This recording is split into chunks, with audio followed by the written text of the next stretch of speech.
নজরে ধর্মনগরের উপনির্বাচন এই মুহূর্তে বিরোধী পক্ষ থেকে উঠে আসছে একাধিক অভিযোগ। কিছুক্ষণ আগে আপনাদেরকে শোনাচ্ছিলাম কংগ্রেসের পক্ষ থেকে অভিযোগ, এবার বাম প্রার্থীর পক্ষ থেকে অভিযোগ উঠে এসেছে। কার্যত জানা গেছে উপনির্বাচনে নতুন করে চাঞ্চল্য, বাম শিবিরের অভিযোগকে কেন্দ্র করে পোলিং এজেন্টদের বুথ থেকে বের করে দেওয়া হয়েছে।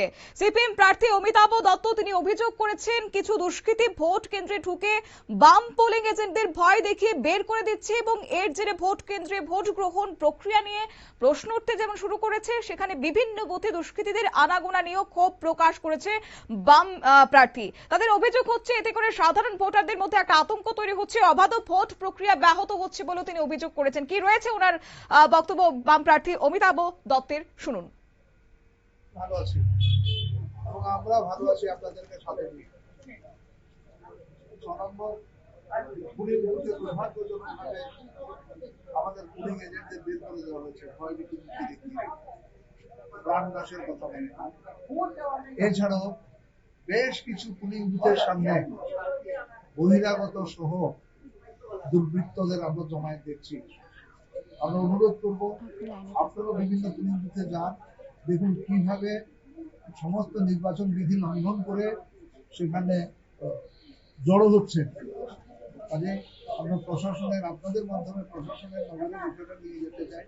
যে কোনো মূল্যে মানুষের ভোটাধিকার যাতে রক্ষা করা যায়, শান্তি সম্প্রীতির যে বাতাবরণ ধর্মনগর রয়েছে তাকে আরো সুদৃঢ় করা যায়, সুষ্ঠু অবাধ শান্তিপূর্ণ নির্বাচনের আমরা গ্যারেন্টি চাই। কোথাও কোনো অপ্রীতিকর ঘটনা হয়েছে বলে আপনার মনে হচ্ছে? এখন পর্যন্ত ওই আমাদের দুজন তুমি এজেন্টকে বের করে দেওয়া ছাড়া সেরকম কোনো খবর আমার কাছে এখন পর্যন্ত। প্রশাসনিক ব্যবস্থা আপনাদের দলের কাছে কেমন মনে হচ্ছে? এখন পর্যন্ত আমরা তো রেসপন্স পাচ্ছি। আপনারা শুনলেন বাম প্রার্থী অমিতাভ দত্তের বক্তব্য। আমাদের সঙ্গে যুক্ত হয়ে গেছে ধর্মনগর বিজেপি মন্ডল সভাপতি শ্যামল নাথ। শ্যামল বাবু, আপনাকে স্বাগত জানাচ্ছি নিউজ ভ্যানগার্ডের লাইভে। শ্যামল বাবু, ধন্যবাদ। স্বাগত, ধন্যবাদ। বলুন। আপনার কাছে প্রশ্ন রাখবো যে সকাল থেকে ভোট গ্রহণ পর্ব, ভোট প্রক্রিয়া সম্পূর্ণ হচ্ছে এবং সেক্ষেত্রে বামেদের পক্ষ থেকে এবার অভিযোগ করা হচ্ছে যে তাদের যে পোলিং এজেন্টরা রয়েছে তাদেরকে কাজ করতে দেওয়া হচ্ছে না, প্রাণনাশের হুমকি দেওয়া হচ্ছে। সেই অভিযোগ কতটা যুক্তিযুক্ত বলে আপনি মনে করেন? কি বলবো বলুন, সম্পূর্ণ মিথ্যা। কারণ আমরা জানি সিপিএম তো মিথ্যার উপর দাঁড়িয়ে দীর্ঘ বছর এই রাজ্যে রাজনীতি করেছে।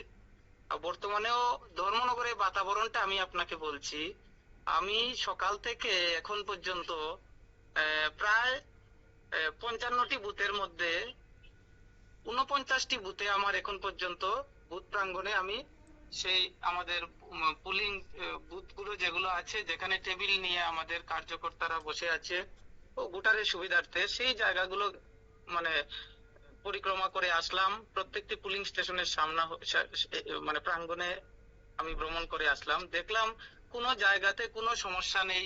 অত্যন্ত শান্তিপূর্ণভাবে আমাদের এই ধর্মনগরে উপনির্বাচন সংগঠিত হচ্ছে, যেখানে ভোটাররা হাসি খুশি ভোট দিতে পারছেন, ভোট দেওয়ার জন্য লাইনে দাঁড়িয়ে আছেন। তো কোথাও তো এমন আমার নজরে পড়লো না, বা আপনাদের নিউজ চ্যানেল, আপনাদের এবং এখানে অনেক ইলেকট্রনিক প্রিন্ট মিডিয়া আছে, কারণ নজরে তো এমন পড়েনি। শুধু সিপিএম এর নেতৃত্ব যে এমন কি করে বলছেন, এটা তো প্রমাণিত হয় যে মিথ্যা বলছেন। তবে আপনার মতে যদি তাই হয়ে থাকে, কিছুক্ষণ আগেই কিন্তু আমরা দেখছিলাম যে সাংবাদিকদেরকে কাজে বাধা প্রদান করা হচ্ছে। আমি বলে রাখি যে ধর্মনগর চন্দ্রপুর কৃষি দপ্তরের উপ অধিকর্তা কার্যালয়ে 24 নম্বর বুথে সেখানে সাংবাদিকদেরকে বাধা প্রদান করা হয়েছে এবং একই সঙ্গে কংগ্রেসের পক্ষ থেকে অভিযোগ রয়েছে যে বুথ যারা পুলিং এজেন্টরা রয়েছে তাদেরকে কাজে বাধা প্রদান করা হচ্ছে। সেই বিষয়টাকে আপনি কিভাবে ব্যাখ্যা করবেন? সেটা আমিও সোশ্যাল মিডিয়াতে দেখেছি, তারপর আমরা জানতে পেরেছি। দেখুন, ওটা মানে বিজেপি প্রার্থীর কোন নেতৃত্ব এই সমস্ত করেনি। ওখানে একজন ভোটার ছিল, তাকে সেই লাইনের মধ্যে হয়তো বাধাপ্রাপ্ত হয়েছে, তাই ও মিডিয়াদেরকে বলছে যে এই জায়গাতে মানে ভোটারদের লাইনের পাশে না দাঁড়িয়ে হয়তো বাইরে গিয়ে ইন্টারভিউ নেওয়ার জন্য ওই কথা, মানে এটাও এগ্রেসিভ মুডে বলেনি, কিন্তু তারপরে এটাকে কেন্দ্র করে এটা মানে ঘটনাটা একটু অন্যরকম হয়ে গিয়েছে আমরা দেখলাম। তারপর একজন ভোটার ভোট গ্রহণ করার পর, তার গণতান্ত্রিক অধিকার প্রয়োগ করার পর, তাহলে কিভাবে সে অন্যদেরকে এই কথা গিয়ে বলতে পারেন, 100 মিটার দূরত্ব লঙ্ঘন করতে পারেন? প্রশাসনিক ব্যর্থতা কি? তবে ও তো লাইনে ছিল না, ও ভোট দিয়ে যখন বের হচ্ছে তখন অন্য ভোটারদের যাতে সমস্যা না হয় তার জন্য সাধারণ একজন ভোটার হিসাবে এই কমেন্টস হয়তো করেছিল, কিন্তু এটাকে মানে কংগ্রেসের যিনি ক্যান্ডিডেট ওটাকে উনি বিশেষ করে সাংবাদিককে বলেছিলেন যে আপনাদেরকে উদ্দেশ্য করে বলেছে, আসলে সাংবাদিকদেরকে কিছু বলেনি। সাংবাদিকদেরকে কেন বলবে? তবে কি এই যে বিভিন্ন বুথে দুষ্কৃতিকারীদের আনাগোনার অভিযোগ উঠেছে, এটা কি রাজনৈতিক নাটক বলে আপনি মনে করছেন? এবং বিরোধীদের পক্ষ থেকে যে অভিযোগ তোলা হচ্ছে, তবে কি আপনি মনে করছেন বিরোধী এজেন্টরা স্বাধীনভাবেই কাজ করতে পারছেন? একদম স্বাধীনভাবে। তারা বলল মানে দুর্বৃত্তকারী যারা, যাদেরকে বলল কে দুর্বৃত্ত কে সন্ত্রাস করছে, কেউ তো নেই। ধর্মনগরে এমন পরিবেশই নেই। 100% মিথ্যা। তো আর কি বলবো বলুন? এই আমার কোনো ভাষা নেই ওদের উদ্দেশ্যে কিছু বলার। কারণ আজকের দিনে কংগ্রেস সিপিএম তাদের ভিত হারিয়ে ফেলেছে। তাদের কোনো ধর্মনগরে নমিনেশন তাদের বাজেয়াপ্ত হতে পারে, এই পজিশনে তারা চলে গিয়েছে। আজকের দিনে প্রত্যেকটি জায়গাতে পুলিং এজেন্ট তাদের সঠিক সময়ে যায়নি। যেমন আমার নিজের বুথ ধর্মনগর বিধানসভার 52 পুলিং স্টেশন, যেটা পুলিং বুথ, সেটা আমার নিজের বুথ। সেখানে সিপিএম এর পুলিং এজেন্ট 8টার পর সেই জায়গাতে গিয়েছে। তো তারপরেও সুযোগ করে দেওয়া হয়েছে আমাদের পুলিং এজেন্ট যারা কোনো প্রতিবাদ করেনি, ঠিক আছে ওকে সুযোগ করে দিয়ে দিন। মকফলে ছিল না। বিরোধীরা তো বলছেন যে সংগঠনের জোরে নাকি বুথ ম্যানেজ হচ্ছে, এটা কি সম্পূর্ণ ভিত্তিহীন বলে আপনি মনে করছেন? দেখুন, বিজেপি সংগঠন ভিত্তিক একটি মজবুত রাজনৈতিক দল। তো সেই হিসাবে বিজেপির সংগঠন তো মজবুত। সংগঠন মজবুত বলেই আমরা বলতে পারছি যে আমরা সিপিএম কংগ্রেসের নমিনেশন বাজেয়াপ্ত হতে পারে এমন পরিবেশ বর্তমানে ধর্মনগরে আছে। আর আজকের দিনে অত্যন্ত শান্তিপূর্ণভাবে ভোট হচ্ছে। মানুষ শান্তিতে এবং হাসি খুশি ভাবে গিয়ে তাদের মত প্রদান করতে পারছে। সেটাই তো সবচেয়ে বেশি মানে গণতান্ত্রিক উৎসব আজকে চলছে। আর সেই উৎসবে সবাই আনন্দের সহিত গিয়ে নিজের মত প্রদান করতে পারছে। এর থেকে শান্তি এই রাজ্যে বর্তমানে শান্তি বিরাজমান। এবং ইলেকশন কমিশন আমাদের পক্ষ থেকে, অর্থাৎ বিরোধীদের পক্ষ থেকে আমাদের উপর অনেক এলিগেশন এই উপনির্বাচনে আনা হয়েছে, কিন্তু তার কোনো বাস্তবতা নেই, সম্পূর্ণ মিথ্যা। শেষ প্রশ্ন রাখবো আপনার কাছে। গণতন্ত্র একটা স্বাভাবিকভাবে ভোটাধিকার প্রয়োগ করা একটা গণতন্ত্রের উৎসব বটে।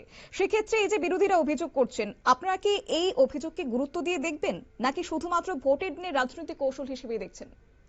দেখুন, তারা জনগণের সামনে মিডিয়ার মাধ্যমে ফোকাস হওয়ার জন্য তাদের এই কৌশল, সেটা সাধারণ মানুষও বুঝতে পারে। বিশেষ করে ধর্মনগরের আম ভোটার যারা আছে, মানে আম নাগরিক যারা আছে, এবং ধর্মনগরের যে ভোটার গণদেবতারা আছে, তারা খুব ভালোভাবে সেটা বুঝতে পারছে। এ নিয়ে তারা মানে গণদেবতার যে সিম্পেথি পেয়ে যাবে সেটা কিন্তু ভুল। তারা যা চিন্তাধারা করছে, যার জন্য এগুলো করার চেষ্টা করছে বা এই কমপ্লেন গুলো করার চেষ্টা করছে, ভিত্তিহীন কমপ্লেন করে লাভ হবে কি? ধন্যবাদ আপনাকে। আপনারা শুনলেন, একদিকে বিরোধীর পক্ষ থেকে অভিযোগ, অন্যদিকে বিজেপির পক্ষ থেকে বলা হচ্ছে যে আজকে ভোট গ্রহণ প্রক্রিয়া সম্পূর্ণ শান্তিভাবে হচ্ছে এবং অবাধ হচ্ছে। যদিও প্রশাসনের পক্ষ থেকে এখনো পর্যন্ত স্পষ্ট অভিযোগের কোনো বিষয়ে প্রতিক্রিয়া মেলেনি, কিন্তু হ্যাঁ, অভিযোগ থেকেই যাচ্ছে যে এই যে বিরোধী পক্ষ থেকে অভিযোগ করা হচ্ছে সেটাই বা কতটা সত্য রয়েছে এবং এর পেছনে রাজনৈতিক কতটা চাপার উত্তর রয়েছে তা তো অবশ্য সময় বলবে। সত্যি কি ভোট অবাধ ও শান্তিপূর্ণ হচ্ছে কিনা নজর থাকবে আমাদের ধর্মনগর উপনির্বাচনের প্রতিটি বুথ কেন্দ্রে। নিয়ে নিচ্ছি ছোট্ট একটি বিজ্ঞাপন বিরতি, সঙ্গে থাকুন।